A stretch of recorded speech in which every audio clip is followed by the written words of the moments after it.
नमस्कार साथियों, स्वागत है आप सभी का।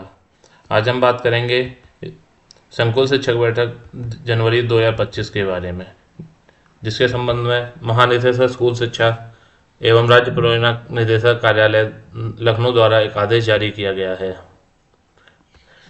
आदेश पढ़ते हैं। सेवा में समस्त जिला शिक्षा एवं प्रशिक्षण संस्थान जनपद आगरा और समस्त जिला विशिष्ट शिक्षा अधिकारी उत्तर प्रदेश। पत्रांक संख्या दिया हुआ है। दिनांक है 17 जनवरी 2025, मतलब कल का आदेश है। विषय माह जनवरी 2025 में आयोजित की जाने वाली शिक्षा संकुल की बैठक के संबंध में। महोदया, आप सब अवगत हैं कि शासनादेश संख्या दिनांक 17 मार्च 2020 एवं शासनादेश संख्या दिनांक 23 जून 2020 द्वारा जनपदों में न्याय पंचायत स्तर पर शिक्षक संकुल गठन के निर्देश दिए गए हैं। उत्कृष्ट एवं तथा नवाचारी शैक्षिक प्रथाओं को साझा किए जाने, निपुण लक्ष्य की समयबद्ध प्राप्ति हेतु विचार विमर्श करने एवं आगामी शिक्षक रणनीति विकसित किए जाने के दृष्टिगत अकादमिक बिंदुओं पर प्रत्येक माह एजेंडा आधारित शिक्षक संकुल बैठकों के आयोजन के संबंध में सुसंगत निर्देश प्रेषित किए गए हैं। तत्क्रम में माह जनवरी 2025 में शिक्षक संकुल बैठकों का आयोजन निम्नांकित निर्देशों के अनुसार किया जाए। नंबर 1, दिनांक 21 जनवरी 2025 को अपराह्न 2:30 से 4 बजे के मध्य संलग्न एजेंडा बिंदुओं के अनुसार शिक्षक संकुल बैठक का आयोजन किया जाए। एजेंडा आधारित शिक्षक संकुल बैठकें प्राथमिक एवं उच्च प्राथमिक स्तर के शिक्षकों के लिए पृथक पृथक आयोजित की जाएंगी।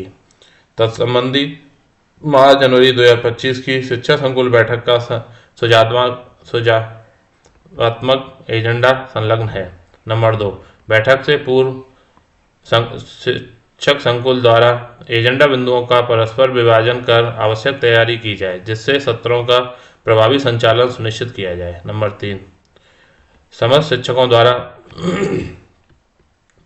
छात्र छात्राओं के अधिगम स्तर के आकलन के लिए निपुण तालिका अद्यावधिक की जाए, मतलब निपुण तालिका भर ली जाए तथा छात्र छात्राओं को आवश्यकतानुसार आधारित अनुसमर्थन प्रदान करने हेतु रेमेडियल शिक्षण किया जाए।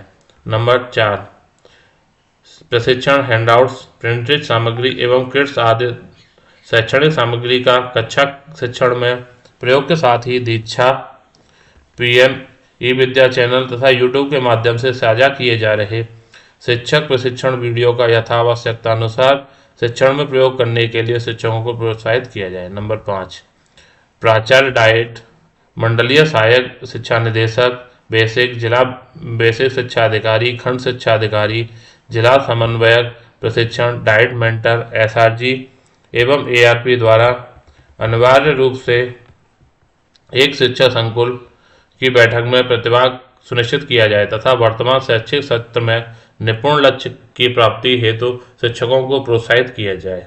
नंबर 6, शिक्षा संकुल बैठक संपन्न होने के उपरांत समस्त शिक्षा संकुल द्वारा प्रेरणा ऐप पर दिए गए डीसीएफ फॉर्म पर बैठक आयोजन संबंधी सूचना अवश्य भरी जाए। उपयुक्तानुसार निर्देशित किया जाता है कि अपने जनपद के समस्त शिक्षा संकुल को प्रभावी प्रदर्शन करने एवं संलग्न एजेंडा सुझावात्मक के अनुसार प्रभावी बैठकें आयोजित करने हेतु अपने स्तर से निर्देशित करने का सुनिश्चित करें तथा अपने स्तर से इसका अनुसरण भी करने का कष्ट करें। आदेश जारी किया गया है श्रीमती कंचन वर्मा जी, जो महानिदेशक स्कूल शिक्षा राज्य परियोजना निदेशक हैं।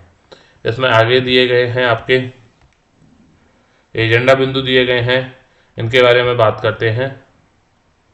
शिक्षक संकुल बैठक का एजेंडा जनवरी 2025 का कुछ इस तरीके से है। सत्र का नाम उत्साहवर्धक गतिविधि टीम बिल्डिंग। टीम बिल्डिंग गतिविधि 5 मिनट के लिए होगी। सभी प्रतिभागियों को 2 बराबर संख्या के समूह में विभाजित करें और यह निर्देश दें कि सभी सदस्य कक्ष के बाहर आ जाएं। अब दोनों समूहों को अपने संसाधनों जैसे पेन, मफलर, बेल्ट, मोजे, रूमाल आदि के माध्यम से जमीन पर रेखा बनाएं। जिस समूह की रेखा सबसे लंबी होगी वह समूह विजेता घोषित किया जाएगा। नोट्स: संसाधनों के चयन तथा गतिविधि के आधार पर स्थानीय परिवेश परिस्थिति के अनुसार यथासंभव संशोधन एवं परिमार्जन किया जा सकता है। गतिविधि पर चिंतन: अभी जो गतिविधि की थी उस पर चिंतन। सभी प्रतिभागियों को गतिविधि के दौरान अनुभव साझा करने को कहा जाए। अपने समूह को विजेता बनाने के लिए किए गए सामूहिक प्रयास के लिए प्रोत्साहित करें और उसके पीछे की सोच साझा करने को कहें। अंत में बताएं कि अपने बच्चों और विद्यालय को निपुण बनाने के लिए हमें उपलब्ध सभी संसाधनों, उपकरणों, रणनीतियों एवं समग्र एवं समन्वित प्रयास की आवश्यकता है। प्राथमिकता के संसाधनों एवं रणनीतियों को सूचीबद्ध करें। इसके लिए समय दिया गया है 10 मिनट, 5 मिनट गतिविधि और 5 मिनट चिंतन के लिए। ये की जाएगी संकुल शिक्षक और शिक्षकों के द्वारा। नंबर 2, निपुण विद्यालयों के सर्वोत्तम अकादमिक अभ्यास, बेस्ट एकेडमिक प्रैक्टिस। शिक्षकों द्वारा 3 उत्कृष्ट गतिविधियों की पहचान। नंबर 1, सभी प्रतिभागियों को छोटे छोटे समूह में विभाजित करें। हर समूह के प्रत्येक प्रतिभागी को गत माह में अपनी कक्षा में की गई 3 उत्कृष्ट गतिविधियों को लिखने और साझा करने को कहा जाए। प्रतिभागियों से तीनों गतिविधियों में से श्रेष्ठ गतिविधि को पहले नंबर लिखने को कहा जाए। सभी समूहों को उनके समूह की पहली श्रेष्ठ गतिविधि को सभी के साथ साझा करने के लिए कहा जाए। इसका समय है 10 मिनट और यह क्रिया की गतिविधि की जाएगी शिक्षक संकुल और शिक्षकों के द्वारा मिलकर। आगामी माह में अपनी कक्षा के लिए 3 गतिविधियों का चयन। उक्त साझा की गई शेष गतिविधियों में से सभी प्रतिभागी किन्हीं 3 गतिविधियों का चयन करेंगे जिन्हें वे आगामी बैठक तक अपने विद्यालय या कक्षा शिक्षण में लागू करेंगे। नंबर 3 है आपका भाषा एवं रेमेडियल पर चर्चा। रेमेडियल शिक्षण कार्य 10 मिनट का होगा। सुगमकर्ता प्रतिभागियों से निम्नलिखित सवालों पर प्रश्न प्रतिक्रिया प्राप्त करेंगे। भाषा और गणित में रेमेडियल कार्य कब करते हैं? रेमेडियल कार्य के लिए प्रतिदिन कितना समय देते हैं? गणित में बच्चों द्वारा की जाने वाली गतिविधियों को समझने के लिए क्या पहल करते हैं? कौन से इनिशिएटिव लेते हैं? भाषा और गणित में बच्चों के साथ रेमेडियल शिक्षण कैसे करते हैं? रेमेडियल शिक्षक योजना के हैंडआउट को पढ़ना और योजना बनाना। इसके लिए 10 मिनट अलग से दिए गए हैं। हैंडआउट लिंक: सुगमकर्ता सभी प्रतिभागियों को छोटे समूह में हैंडआउट पढ़कर अपनी कक्षा में भाषा और गणित के लिए 4 सप्ताह के रेमेडियल शिक्षण को क्रियान्वित करने की योजना बनाने और उस पर चर्चा करने को कहा जाए।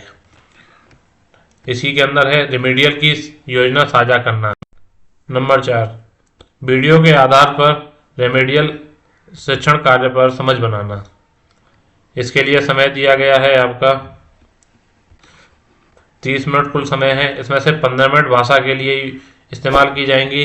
रेमेडियल शिक्षण पर आधारित वीडियो 10 मिनट का एक वीडियो होगा जो कि सभी शिक्षकों को शिक्षा संकुल द्वारा दिखाया जाएगा। वीडियो की लिंक दी गई है। सुगमकर्ता उक्त वीडियो सभी प्रतिभागियों को दिखाएं या अपने मोबाइल में देखने को कहें। उसके बाद 5 मिनट है वीडियो पर चर्चा के लिए। सुगमकर्ता वीडियो देखने के बाद प्रतिभागियों से निम्नलिखित प्रश्नों के आधार पर प्रतिक्रिया प्राप्त करें। नंबर 1, रेमेडियल शिक्षण के अलग अलग चरण कौन से हैं?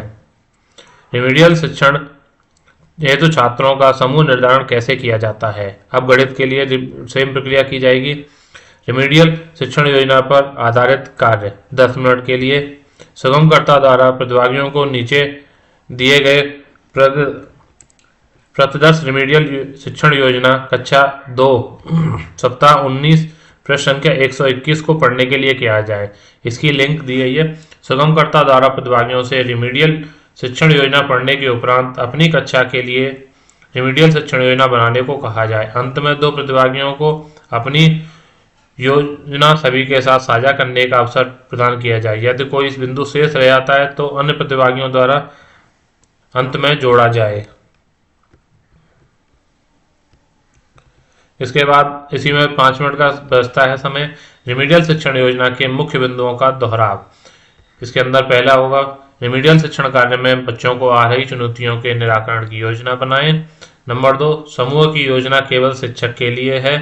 सभी बच्चों के साथ कार्य के दौरान समूह ए के बच्चों की आवश्यकता अनुसार उन पर विशेष ध्यान देते हुए उनकी सहायता करें। नंबर 3, बच्चों की सहायता करने के दौरान बच्चों से हो रही गलतियों पर उनका ध्यान आकर्षित करें। यूपीएस के शिक्षक संकुल उपयुक्तानुसार तैयार की गई रिमीडियल शिक्षण योजना के आधार पर समझ बनाएं तथा थिंक पेयर शेयर गतिविधि के माध्यम से साझा करें। इसके लिए समय दिया गया है 30 मिनट, 15 मिनट भाषा के लिए, 15 मिनट गणित के लिए। ये गतिविधि की जाएगी शिक्षा संकुल और शिक्षकों द्वारा मिलकर। अब आता है आपका 5वां नंबर, निपुण विद्यालय आकलन पर चर्चा और आगामी प्रशिक्षण संबंधी अपेक्षाओं को जानना। पहले है निपुण विद्यालय आकलन पर चर्चा 5 मिनट के लिए। सभी शिक्षकों को निपुण विद्यालय आकलन से जुड़े अनुभवों को साझा करने का अवसर दिया जाए। नंबर 2, शिक्षक छोटे समूह में अपने विद्यालय के परिणाम के आधार पर चर्चा करें कि उनके विद्यालय का प्रदर्शन निपुण दक्षताओं भाषा गणित के किस क्षेत्र दक्षताओं में बेहतर रखा और किस क्षेत्र या दक्षताओं में अधिक सुधार की आवश्यकता है। नंबर 3, सुधारात्मक क्षेत्र में उपयोग की जाने वाली रणनीतियों पर शिक्षकों को छोटे समूह में चर्चा करने के लिए कहा जाए जिन्हें वे कक्षा शिक्षण में लागू करना चाहेंगे। आगामी शिक्षण प्रशिक्षण पर चर्चा 5 मिनट के लिए। सभी शिक्षकों से दिए गए गूगल फॉर्म के माध्यम से आगामी शिक्षक प्रशिक्षण से जुड़ी उनकी अपेक्षाएं भरने को कहा जाए। इसके लिए समय दिया गया है 10 मिनट। इसी के अंदर आता है आपका eco club for life mission, sports club, गणित क्लब, विज्ञान club, geography club, digital initiative club तथा अन्य क्लब के आगामी माह की गतिविधियों की तैयारी पर चर्चा करने को कहा जाए। राष्ट्रीय ई पुस्तकालय के प्रभावी उपयोग पर चर्चा की जाए। पीएम श्री विद्यालयों में क्रियान्वित की जा रही विभिन्न गतिविधियों के संबंध में शिक्षकों के साथ चर्चा की जाए। Number 7, smart class. Smart class के माध्यम से कक्षा शिक्षण में डिजिटल कंटेंट के उपयोग से संबंधित एसओपी और नवाचारों पर चर्चा की जाए। ये अभी जो गतिविधि थी इसका कुल समय था 10 मिनट, शिक्षक संकुल और शिक्षकों द्वारा मिलकर की जाएगी। हमारा राष्ट्रीय ई पुस्तकालय में एस्टेरिस्क का साइन लगा हुआ है, इसका मतलब क्या है वो हम देखते हैं। शिक्षा मंत्रालय भारत सरकार द्वारा राष्ट्रीय ई पुस्तकालय डिजिटल लाइब्रेरी का शुभारंभ किया गया है। डिजिटल लाइब्रेरी का मुख्य लक्ष्य डिजिटल ऐप के माध्यम से विभिन्न भौगोलिक क्षेत्रों, भाषाओं, शैलियों तथा विभिन्न शैक्षिक स्तर की उच्च गुणवत्ता युक्त तथा गैर शैक्षणिक पुस्तकें उपलब्ध कराना है। नेशनल बुक ट्रस्ट नई दिल्ली द्वारा देश में पुस्तकों एवं रीडिंग को बढ़ावा दिए जाने के उद्देश्य से राष्ट्रीय ई पुस्तकालय डिजिटल लाइब्रेरी की पहल की गई है। तत्संबंधी एप्लीकेशन एंड्रॉयड या iOS प्लेटफॉर्म पर उपलब्ध हैं जो बच्चों, पुस्तकालयाध्यक्षों एवं शिक्षकों के लिए एक डिजिटल टूल किट के रूप में कार्य करता है। इस ऐप पर सामान्य पठन सामग्री, आयु अनुरूप कहानियाँ, जीवनियाँ, विज्ञान कथाएं एवं नोवेल आदि उपलब्ध हैं। इस ऐप पर बच्चों की प्रगति का अनुसरण किए जाने के लिए रीडिंग क्लब और इंटरेक्टिव सेशंस भी उपलब्ध हैं। उक्त समस्त सामग्री पोर्टल पर निःशुल्क उपलब्ध है। तो ये था आपका पूरा आदेश। शिक्षा संकुल मीटिंग के संदर्भ में वीडियो को अंत तक देखने के लिए धन्यवाद। फिर से मिलते हैं किसी अन्य वीडियो में। तब तक अगर आपने चैनल को सब्सक्राइब नहीं किया है तो कृपया चैनल को सब्सक्राइब करके वीडियो को लाइक और शेयर करना ना भूलें। धन्यवाद।